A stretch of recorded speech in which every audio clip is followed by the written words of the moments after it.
guys, now I'm going to share some of your ghost stories, paranormal experiences, but I'm going to read them to my brother as a special guest to kind of switch things up a bit, since usually I tell them by myself.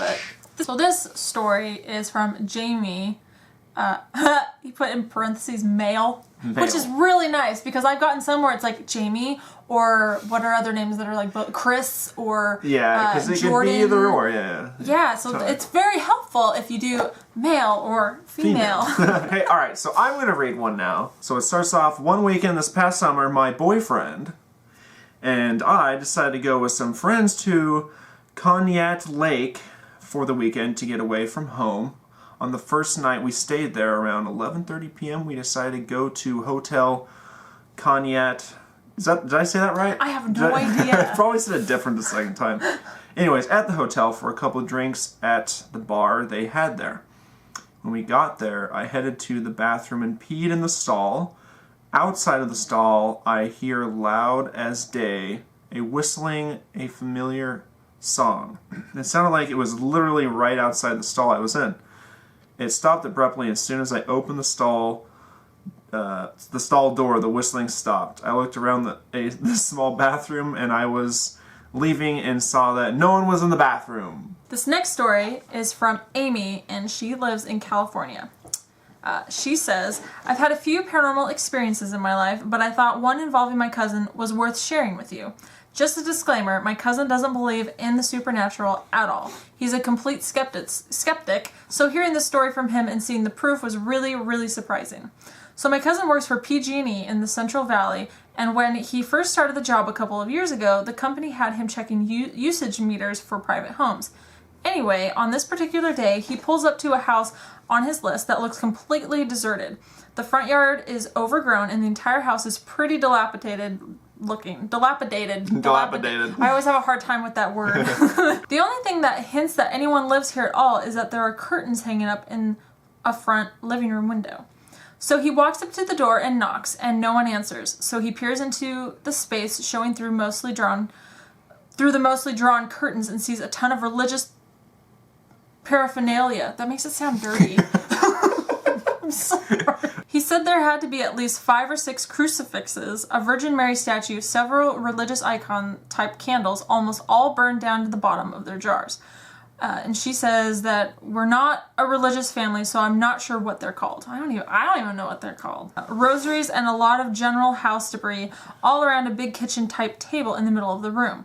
He said he started getting a weird vibe at this point, like he shouldn't be looking in the house. He said it felt like someone was watching him, and since his list said that the house was occupied, he decided to just go get the meter read and get out of there, because obviously whoever lived there wasn't a super stable person.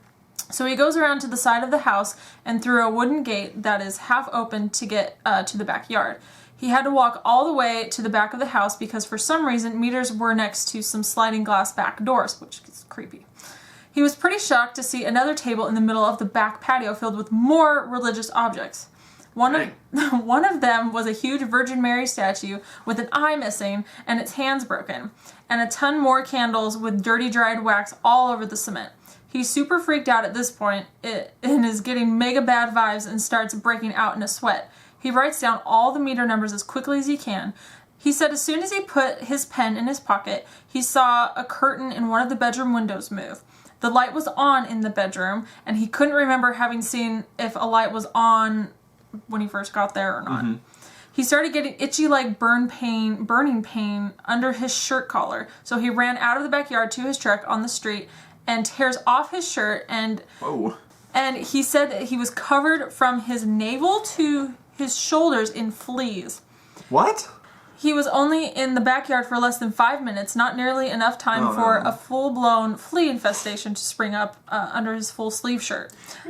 I know. She's seen a lot of flea bites the evening after it happened, though, and it looked like he had lived in a flea circus for a month. I don't know if it was some kind of poltergeist activity type situation or something more sinister, but every time he gets that house on his list, he always skips it, and in his words, they couldn't pay me enough to even drive me up next to that house. Dang. All right, this next story is from Caitlin.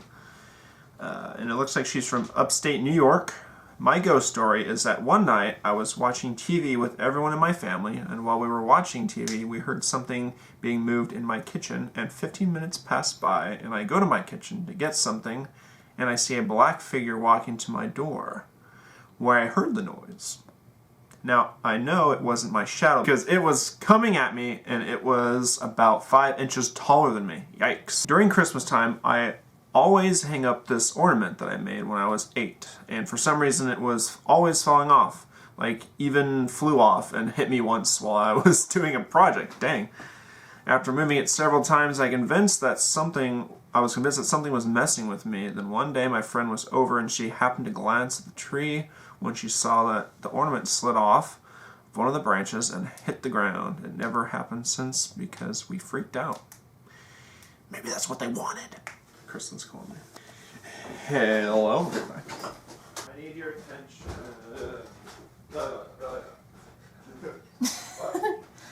Give me attention. Well, my brother will be right back, hopefully, but for now, I will just continue telling your guys' paranormal stories. This next story comes from Melissa, located in the UK. This certain experience freaked me out for quite a while. Quite a lot of creepy stuff has happened in this house, such as hearing a little girl's voice saying boo and hearing laughter, which I find, hearing things like that just sort of terrifying. But this certain experience felt a bit off, and it seemed to make the air more thick, and I felt consumed. This started happening when I was 14 and ended when I was 16 years old. My bed was a bunk bed, so I was pretty high to the ceiling, and my head would lay next to my door to the hallway. At times, I would wake up in the middle of the night to see a tall shadow figure standing near my door. It was very tall. At first, I thought nothing of it and went back to sleep. After a while, I felt something strange. I always did feel something weird, but I thought it was my imagination. This was also when I found out I was a sensitive. At this point, I became more curious, so I started to move things around to see what was causing the shadow. It didn't move at all. It was like a statue. It was just there. It only moved once. After a year, it seemed to get closer to me, and it was standing near the end of my bed. I honestly don't know what it was or why it was there, but it truly freaked me out. I've told this story to my parents and friends, and they thought I was just crazy, but I knew what I saw. This next story comes from Hannah Maria in Suffolk, England. It was during the summertime. I was 8, and my dad had just purchased an apartment in the busy town of Marif, pronounced Ma'arif, so I totally said that wrong the first time, in Casablanca, Morocco. It had 2 bedrooms. I shared a bedroom and a small double bed with my sister. Sometime during our first week there, I was woken up in the middle of the night by a feeling that I still have trouble trying to describe. I was cold. I felt chills all over my arms, my neck, and upper body, accompanied by the feeling of a heavy atmosphere, if that makes sense. I sat up in bed. It was dark, but the street light and stars outside gave off just enough light for me to be able to make out a figure sitting cross-legged at the end of the bed with their back to me. Obviously, my first thought was that it was my sister. Who else could it be? When I looked harder, I could see the same long brown hair. Yes, it's my sister. I started talking to her, asking why she was awake so late and what she was doing. She didn't respond. Her shoulders were slumped down, and it looked as if she was playing with something in her hands. I started talking to her again. Still no response. This made me angry, and in a much firmer voice, I told her to stop ignoring me. She continued looking down and playing with her hands in silence. Anger was quickly replaced with feelings of uneasiness. After 10 seconds of sitting there waiting for a response, I began talking again. I told her to stop trying to scare me. I reached out my hand to touch her shoulder gently. Her body jolted slightly, and she became rigid, as if I made her jump. Then she slowly turned to look over her shoulder at me. It was not my sister. I don't know who she was, but she looked furious, with a malicious smirk on her face. I was terrified. So scared I couldn't move or take my eyes away. To this day, I have never felt so much horror. It was the absolute worst feeling I have ever experienced, and just the thought of it is making me uneasy. The heavy atmosphere seemed to become tighter and tighter around me, and somehow I just knew that this girl was very angry. She didn't like me or want me there at all. The negative energy in the room was becoming more intense by the second. I have never had a paranormal experience as draining and as awful as this since. Eventually, I managed to take my eyes away from her face, and once I did, I couldn't bear to look back up again. I averted my eyes, looking down at the bed. This was the first time I had really looked at the bed, and the first time I saw that my actual sister was there, and fast asleep. I tried waking her up, shaking her, and almost yelling at her to wake up. All the while, out of the corner of my eye, I could see the figure sitting on the bed. My sister was out cold. It was hopeless. I gave up and hid back under the covers with my eyes shut tight. The strange, heavy atmosphere was still there, but was beginning to subside. That feeling soon left. I have never had a paranormal whoa, shit. I peeked out from the covers and the Marif ghost girl, as I like to call her, was gone. But the weirdest thing about this is that my sister woke up right then. It had been at least 5 minutes since I had tried to wake her, but she woke up right then at that moment, acting as if I had just shook her awake a few seconds ago. Also, I found out recently that the apartment building is a lot older than I once thought. It's almost 120 years old. My mom and I have a hunch that the bedroom once belonged to a Marif ghost girl, and she wasn't too happy about us being in her room. So welcome back. What are you eating? Some original beef jerky that Dad sent me in the mail. It's like when the jerky, you're eating it, you swallow a piece, but there's a little string still connected to another piece that you're chewing on, and then you have to like suck it. You have to pull it back from out of your throat. You know what I'm talking about, though, right? Everyone's done this. Yes. Next story is from Kona, and they're from Kyoto, Japan. I was maybe 10 or 13. I was staying at my grandmother's house for the week, and every time I went into the room my sister was staying in, I was just very uncomfortable. You know the feeling of being watched or like you're about to be stabbed? Well, that's how I felt. I felt like something was about to attack me. I was something's prey, and it wanted me dead, whatever it was. One night I heard a scream, but it was kind of muffled. It was coming from the door that was linked to my sister's room. I got up and started walking over to that door, and what I saw was something that haunts me today. I saw what looked like a little girl, maybe 5 or 3, being strangled by a shadowy man. She was trying to scream, but it came out muffled. I ran to my sister, but she wasn't there. The shadowy figure came up to me and shoved me onto the bed where my sister should have been. Whoa! I saw a little girl put a finger up to her lips, telling me to be quiet, and she gave me the wickedest smile I have ever seen. Then I passed out. When I woke up, I was in my sister's bed. When I looked over to where the shadowy figure was standing, all I saw were pitch black footprints, and my sister was on the floor where the little girl was standing, passed out with hand marks on her neck. Today, I always hear muffled like screams. Oh my gosh, that's awful. Jeez, what an intense story, especially with how it ended. Just today, I always hear muffled like screams. Oh, that's no big deal. Terrifying. That's the craziest one I've read so far. Oh.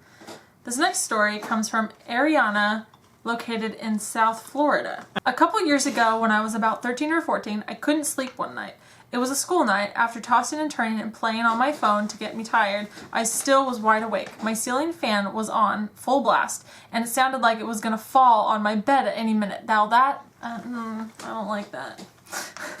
I haven't thought of that before. I don't like that, especially when the fan sounds a little bit loose and it's like tick, tick, tick, tick, tick, tick, tick, tick.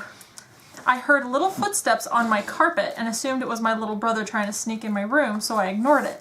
I turned to my right to face the window, and as soon as I did, a voice whispered the name Winston in my ear. When I sat up to see who it could have been, I noticed my door was shut, so my brother never came in. There was the cliche dark figure at the foot of my bed, but I couldn't see a face, and I got so scared and started praying and tried to distract myself again with my phone. A couple days later, my uncle came to visit, and this time it was a Saturday. My family went to breakfast, but we left my uncle home because he was jet lagged.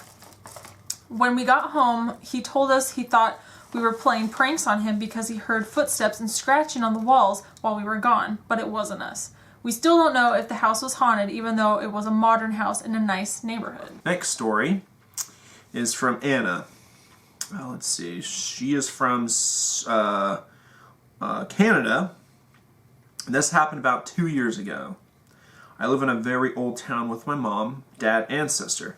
My mom and I have always both been sensitive to the paranormal and have had many experiences, but this one in particular stands out. During the summer, one night I woke up from a dream. In the dream I was walking around my town, but the town looked like it was back in time, and some newer buildings that are there now weren't in the dream. In this dream I was watching this little boy playing ball with his friend on the road by my house, which wasn't there in the dream. But it was odd because the boy stared at me many times in the dream. When I woke up from this, I immediately felt uneasy in my room. I felt like I wanted to get out of there. I stood up and went to leave the room, and almost as soon as I stepped out the door, I heard a scream come from my parents' bedroom. Yikes. I ran in there to see what had happened, and my mom was freaking out, saying that she had woken from a dream that when she had woken up, there was a little boy standing right next to the bed. I asked her what he looked like, and she described the boy that I had seen in my dream. Later on, we discovered that her dream that she woke up from was almost identical to mine. The dreams and apparitions of this boy continued on for almost 2 weeks. At the time, I was still in high school, and one day I came home from school, and my mom said she needed to show me something. She drove me up to the town library, where she pulled out a book of old town history photos. She opened up to a page that she had marked. She had gone to the library by herself earlier and found this, quotations, and showed me a photo taken outside of the old church, with a bunch of Sunday school children sitting on the front step. Right away, I recognized that boy we had seen was in the photograph, clear as day. After we found the picture of the boy, we never saw or dreamt of him again. Looks like he just wanted to be found. It was a sign. He wanted to show you his face. This is me. Me. This is what I look like. I'm gonna haunt you until you can see what I look like. Ah! So that's it for this week's paranormal stories from you guys. If you would like to submit your story, please go down to the description and you can learn how to enter your story. But please follow the directions down below, because stories submitted to Facebook or YouTube or Twitter, I mean, that doesn't count. It's so much easier if you just follow the directions in the description. What she said. Yeah. So thumbs this up if you like this, and stay tuned for the next stories coming whenever. And if you liked the compilation between us telling these stories, thumbs up and leave a comment down below. Let us know if it's entertaining for you. Yeah. So we'll talk to you later. I hope you enjoyed. Bye. Bye.